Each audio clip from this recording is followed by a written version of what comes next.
What's going on, everybody? Welcome back to the YouTube channel. My name is Eric, and my Top Shot name is Nifty Sports. I started collecting on NBA Top Shot in February of 2021 and started my YouTube channel a few months later in the month of June. Today, we have an incredibly special guest, an interview with Jacob Eisenberg, who is the community lead at NBA Top Shot. Now, a lot of you are probably familiar with him. He has been around since August of 2020. He's an OG, and I can count on one hand the number of people who know more about Top Shot than he does.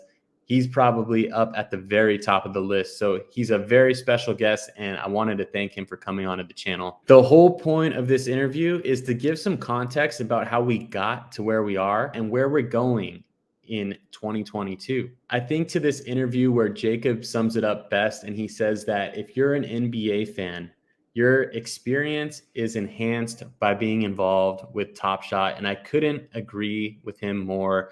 That's part of the vision that they have over at Top Shot and Dapper Labs. So I hope that this video gives you some context as to where we're going, and if you're thinking about joining, gives you that extra push. If you're already in, it gives you a little bit more excitement about the future. For those of you who are familiar with the channel, you know I love doing giveaways for my subscribers. So at the end of the video, I talked to Jacob about who he thinks are 3 underrated players in the NBA and 3 players under the age of 25 who have icon potential. Now, Jacob is incredibly versed in the NBA and basketball. He has a deep experience with them, and he has a great basketball mind. So he makes 6 incredible picks. I'm going to be giving away Top Shot moments of all 6 of those people to my YouTube subscribers. Make sure that you're subscribed to the channel and like this video in order to enter. Also, the link to enter, you need to go into the description of this video and just fill out a couple of quick questions. Really, the only thing that I'm asking for is, if you're subscribed to the channel and your Top Shot name, it's just a way easier way for me to organize my giveaways so that they're fair for everybody. Without further ado, I could not be more excited. I hope you enjoy the interview. Here's Jacob Eisenberg from NBA Top Shot. All right, what's going on, everybody? We are live here with Jacob Eisenberg from NBA Top Shot. He is the community lead at NBA Top Shot, and I'm super fired up to have you on here, Jacob. It is amazing to have you. I was glad that somebody on Twitter gave me the push to reach out to you and bring you on the YouTube channel. I couldn't think of a better person to talk Top Shot about. And as you all subscribers, may find out during this interview, Jacob basically knows everything about NBA Top Shot. He's been there forever, and he also knows basketball. I was just talking to him right before we got on camera, like a GM would know it, right? So he loves the sport. He loves Top Shot, and couldn't be more excited to have you on, Jacob. Thanks for coming. Eric, thanks for having me. Good to see you. Good to see you too. All right, so let's go ahead and just get to the basics here. Let's talk about what you do at NBA Top Shot. What do you do as the community lead? Yeah, I think long story short, short story long. I do a little bit of everything. Jack of all trades, master of none. Definitely jump around from kind of meeting to meeting, talking everything from moment curation to economy design to marketing initiatives to communication plans, copywriting, copy editing. Literally every day is a little different, and that's what keeps it exciting. That's awesome. Well, I mean, I'm listening to one of your other interviews. Was like listening to the COO of the company. It's like, I know that in a small startup, it's probably not small anymore, but people wear a lot of hats, right? And there's a lot moving at really, really quick paces. So, I mean, to credit Top Shot, that was one of the things that, made me so bullish on Top Shot from the get-go, was that being at a tech startup in the past myself and seeing the way that you guys communicated to your customers and were quick to act and fix mistakes and do all that kind of stuff, I just thought was incredible. How did you get involved with NBA Top Shot? Yeah, well, I appreciate that. We definitely try, and we don't always get it right, but we always learn when we don't to get better for next time. I got started at Top Shot in a pretty unconventional way. my background was in basketball. I was a basketball writer. I was a basketball scout. I was a basketball consultant for agencies.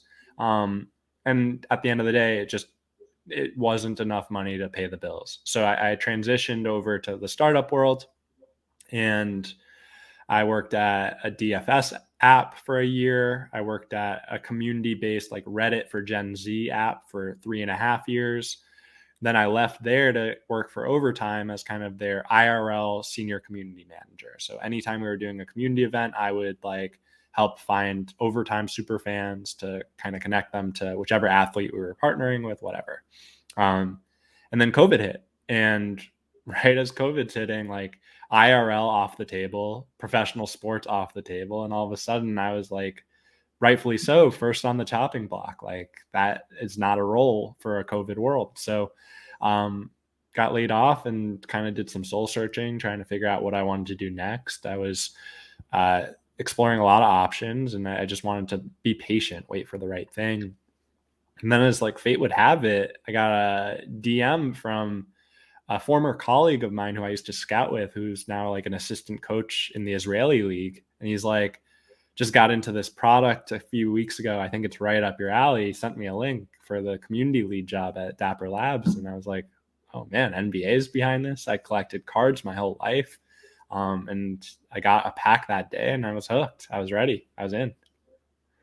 That's amazing. And that was in October of 2020? That was in August of 2020. And I interviewed, went through that process and started doing consulting for them to start. And then come October, right as we were opening up the beta, I converted over to full time. That's awesome. Do you still do any of the, I know there was one story that I also heard, like interaction with NBA players and stuff outside of the office. Are you doing IRL stuff now at Top Shot as well as running around, or is it an office because you're in New York and Top Shot's at Vancouver, right? Yeah, so we're remote first at this point. My office, my studio, my home are all the same. So that's nice for the commute in the morning, and it obviously allows me to work a little later, wake up a little later. But yeah, no, I don't. Outside of Top Shot, definitely, there isn't very much of me, right? Like I do. My hours these days are generally around like 10 a.m. to 2 a.m. on a daily basis. So definitely putting in the grind, but it's been a ride of a lifetime. And I'm grateful to get to work with so many other people. And what's shocking about it is we're all grinding together. So it's not just me feeling like I'm on an island with that. That's awesome. Seems like a really solid group from everyone that I've interacted with over there, which is really great. Can you tell me a little bit about, for those people who are maybe just this is their introduction to Top Shot, they want to know what it is and where it's come from and where it's going. Can you tell me a little bit about the vision that you guys have for that your team has for 2022, and specifically too, I'm kind of curious to see, because I have one other point here is that. Has it changed at all since you started up with them? Has it molded and shifted into a little bit different than what it was when it first started, or has it stayed true to kind of roadmap and that vision the whole time? Yeah, good questions. I think if we were so heads down that we weren't reacting to feedback from the community in a kind of constructive way, and that's not to say we take every piece of feedback and scramble and react to it, right? But there's always going to be valid feedback that you have to parse through all of the noise to identify. And if we were so headstrong and heads down on just like, this is our product and we're never making changes, we'd be a worse product for it. So that's kind of what beta is all about: learning, taking feedback, iterating, optimizing, improving. So I think the product's come a really, really long way in the past year, obviously from just the market stability, like people being able to go to Top Shot at any time of day and the marketplace being up, like that's huge. But no, I think we're really like dead set 2022. We want to further solidify and enforce that Top Shot elevates your fan experience. If you're an NBA fan and you're on Top Shot, you're going to have more fun because you're on Top Shot, and it gives you the best of the fantasy sports world where, you can play DFS and you can be really excited for the flash challenge going on tonight because you can, speculate on whether RJ Barrett's going to have a big game. And if so, maybe like you'll be able to be rewarded for that speculation.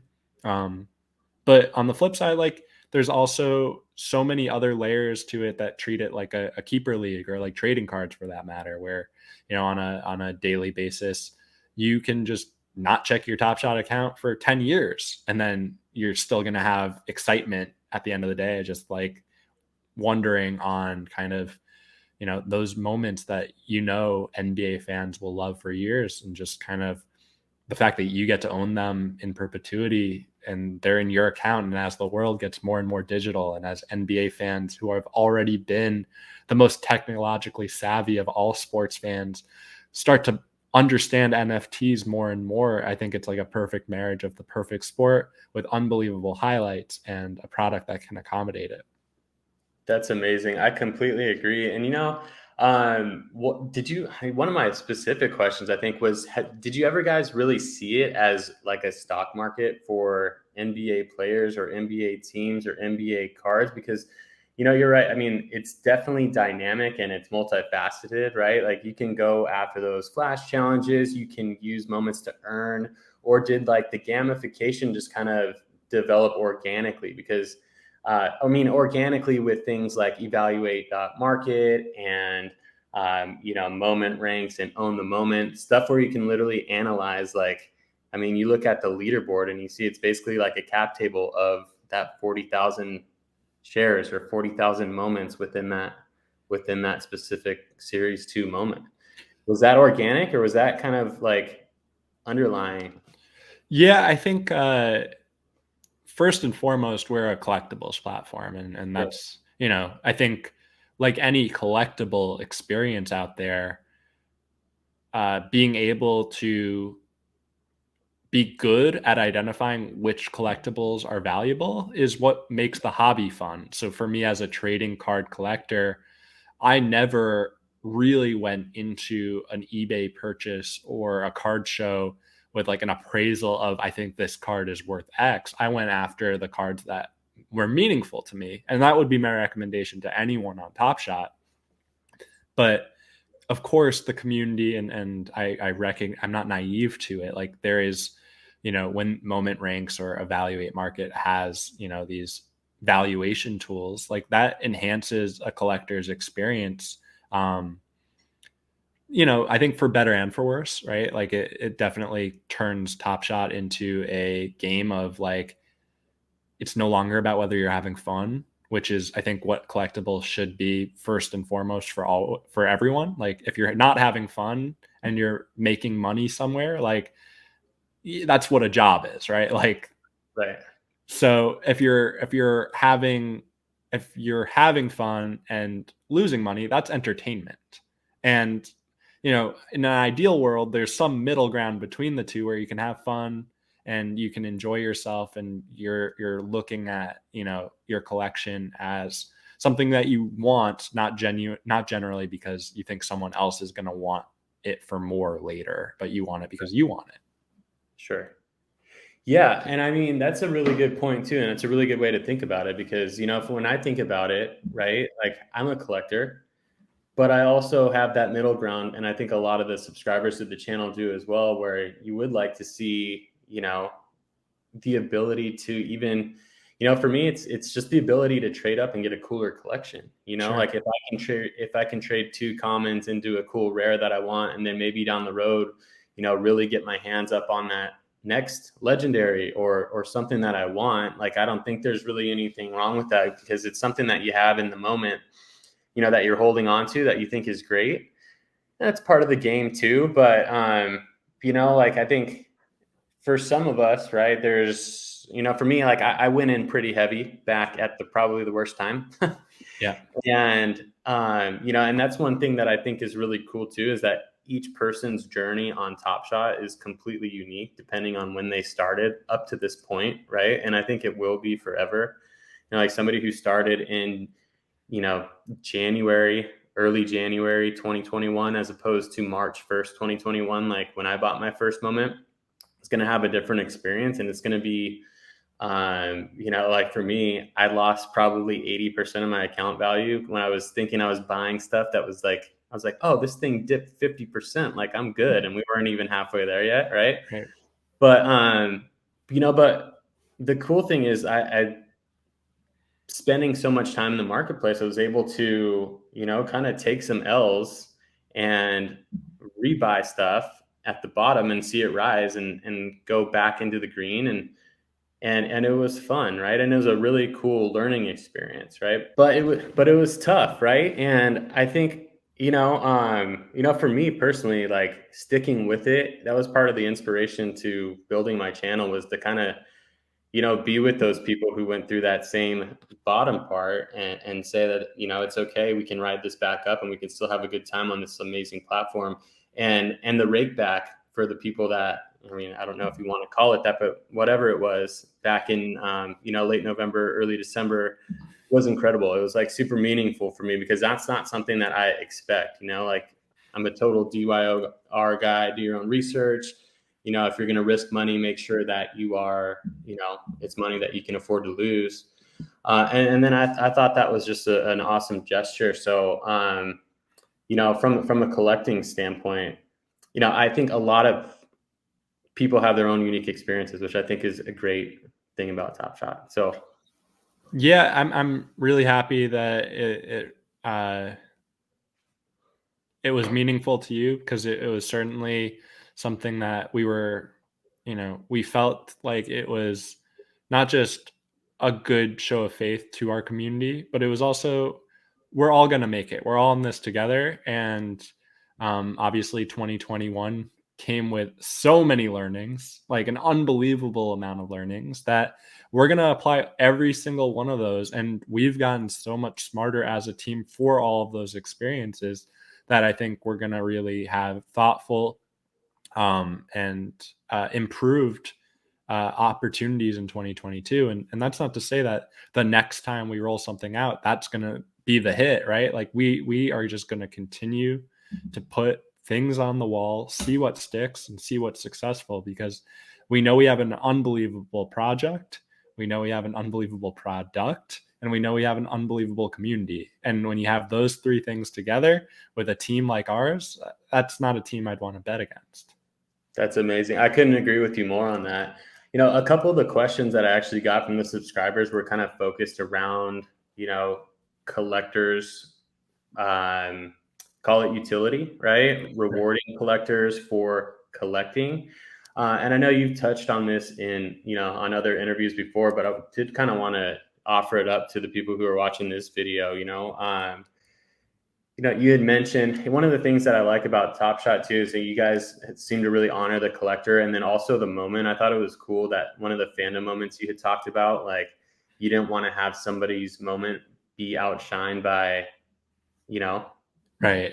I think Nick Claxton and James Harden was the recent one. Yeah. Exactly. And I thought that was super cool. You said it could be the number one moment of his career potentially, and you didn't want it to just be outshined by an average, something from, not that he does anything average, but something like that, right? Who will have many more moments on Top Shot, right? And for me, I didn't even really look at collector score for forever. Like I had enough money in it where I was getting all the spend bonuses, but it wasn't really until like the last legendary drop where I wanted to get into that priority queue where I ended up, getting some team sets done, and I actually really enjoyed it. I really just kind of collected what I love, and that's the whole kind of mantra that it seems we may be going towards. Like people are getting rewarded for a lot of different things lately, whether it's owning a set or or other things.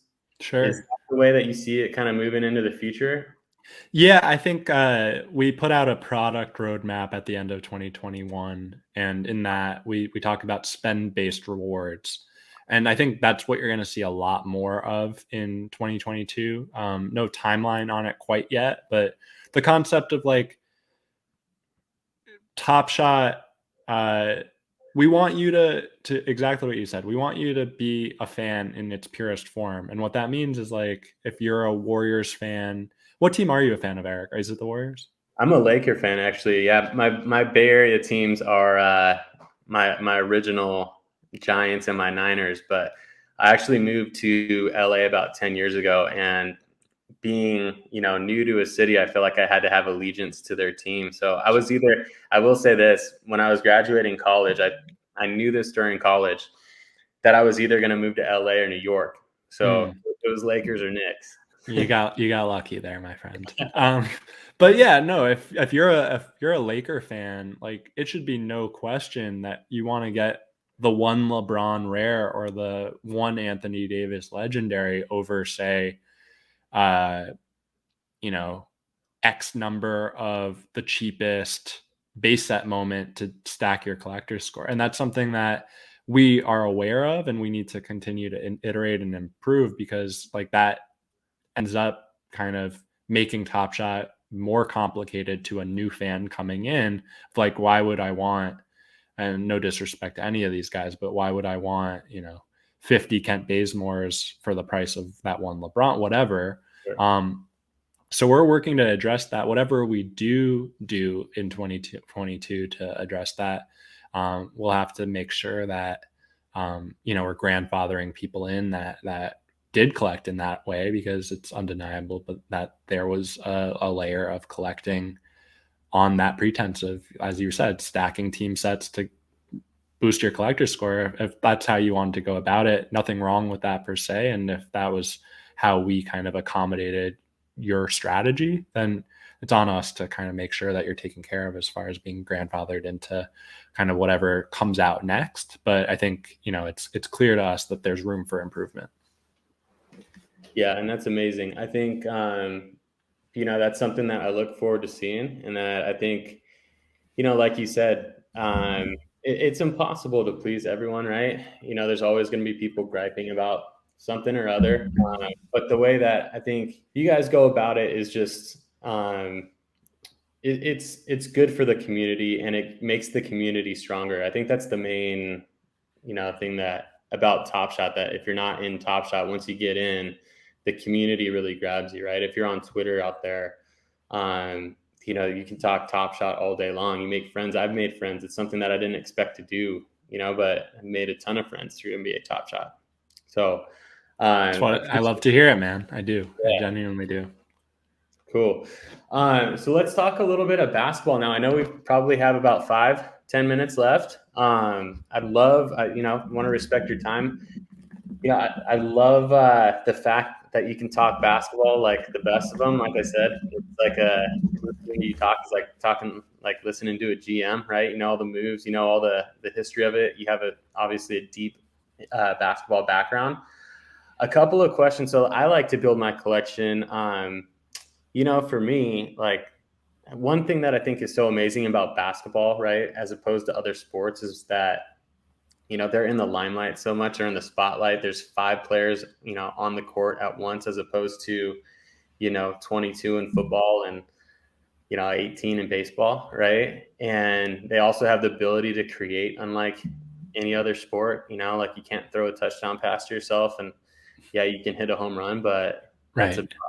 the extent of that, or throw a perfect game or whatever. But, like I think right now too is just the level of play in the NBA, and this level of superstars there is just really incredible. Like the generation that we have right now. So what I like to do for me in my collection is to, like, first of all, collect moments that are meaningful to me, like historic moments, and then also just people who are going to just be icons in history. Right. So, before we get to, I'm going to have you, take 3 guys that you think are underrated, and then 3 guys under the age of 25 who you think have the biggest potential.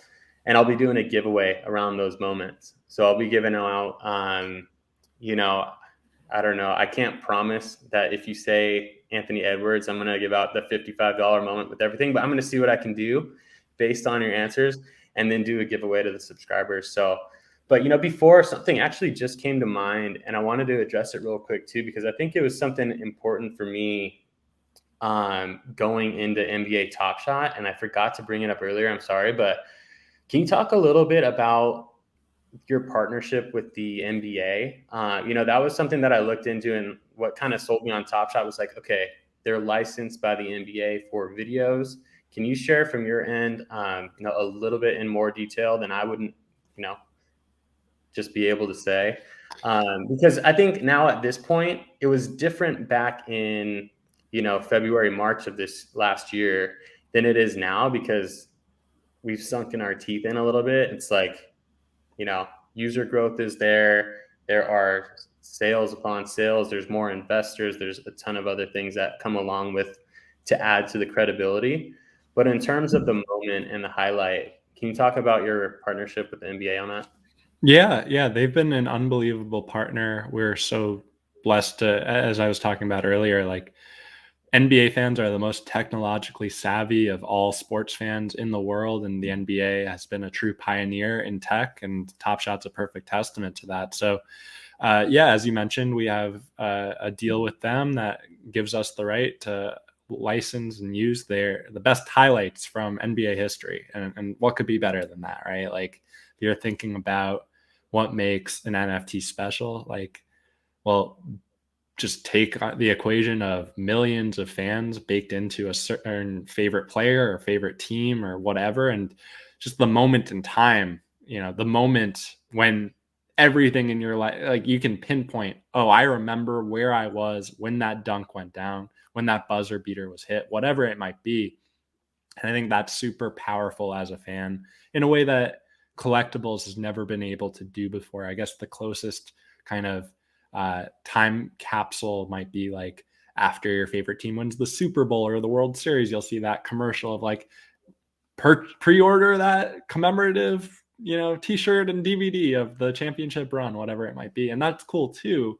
But that's also a fleeting moment in time where this is something that you can always just kind of pull up digital nostalgia in your pocket. Yeah, I love it. I think if there's any moment that I remember in time, it would definitely be in my collection. Like I think of KD tying game seven, or, putting it in overtime against the Bucks. And, that one's just sitting out there on Top Shot. It's incredible, right? Like, you can have that. And I think somebody commented on one of my videos, was like, I was there. It was insane.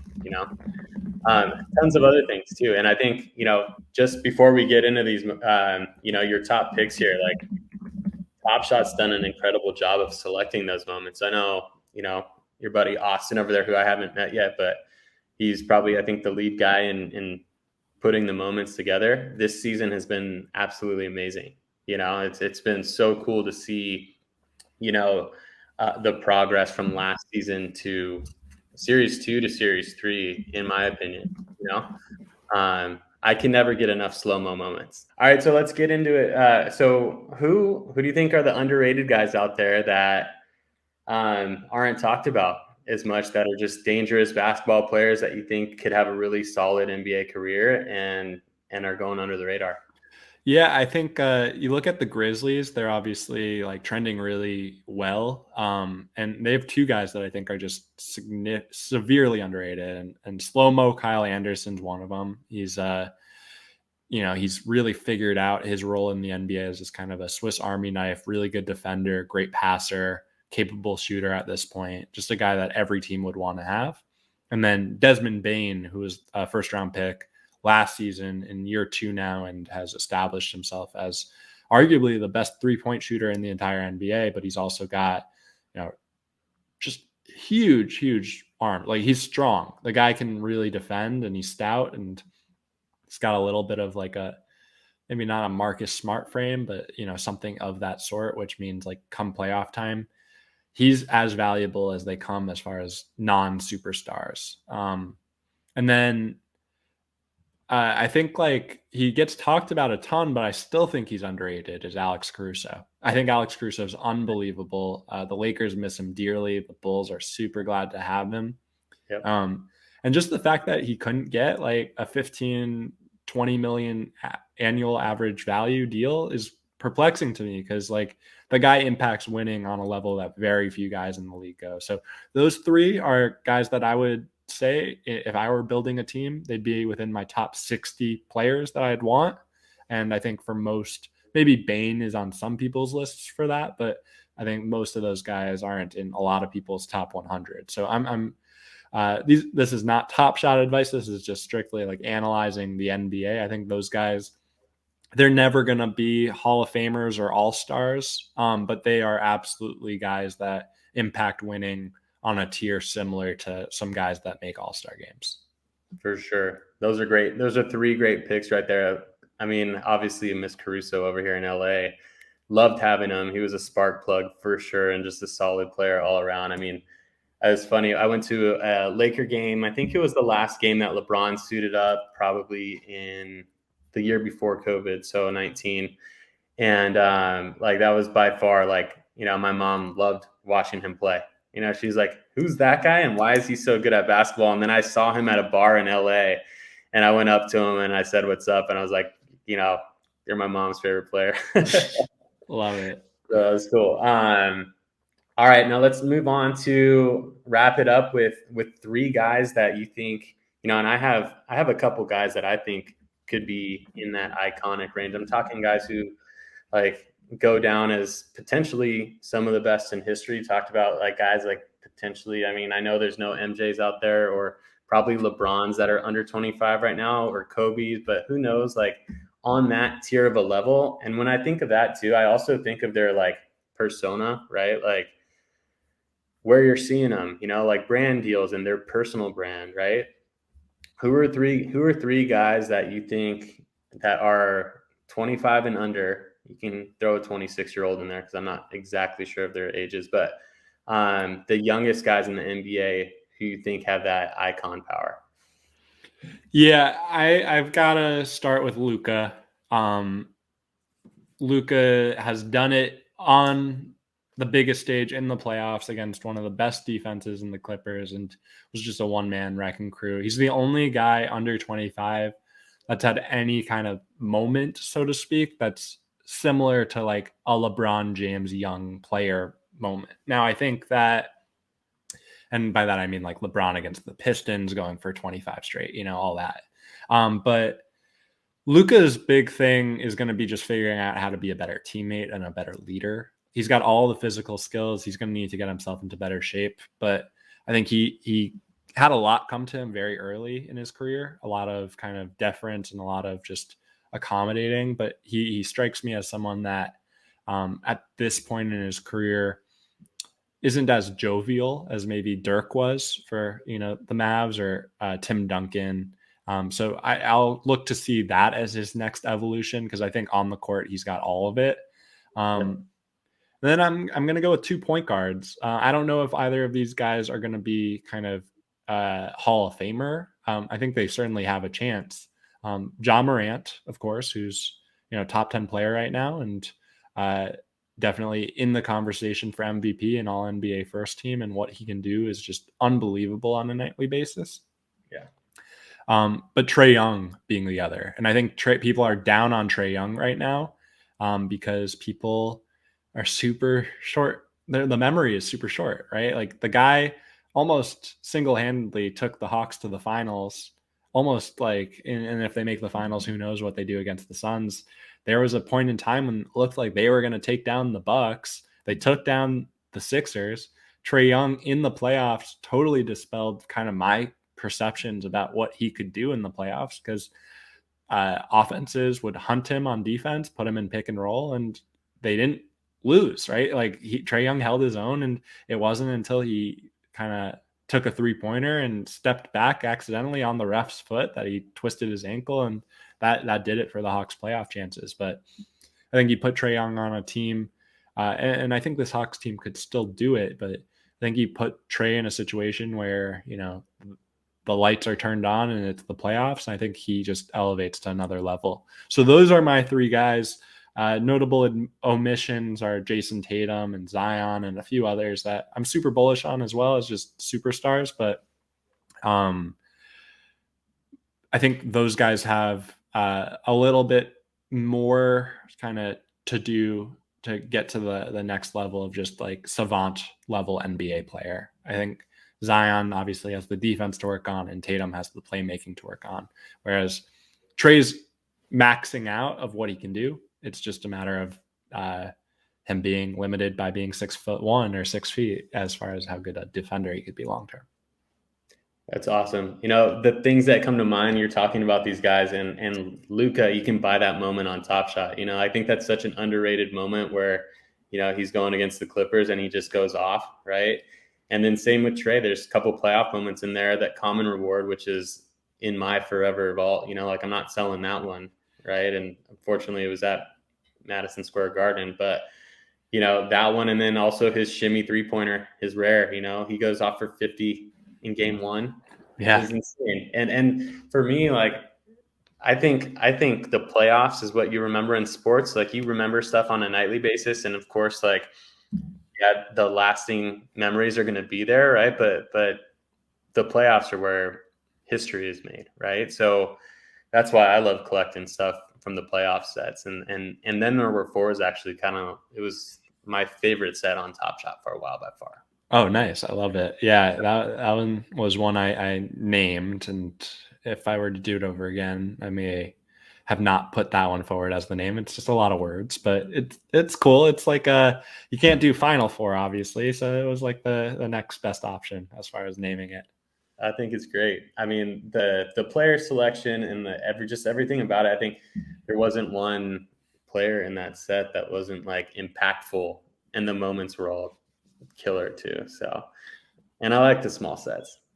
Awesome. Yeah, me too. I like those as well, and you'll see more of those as we go. But no, man, hey, I really appreciate you having me on, and had a lot of fun chatting.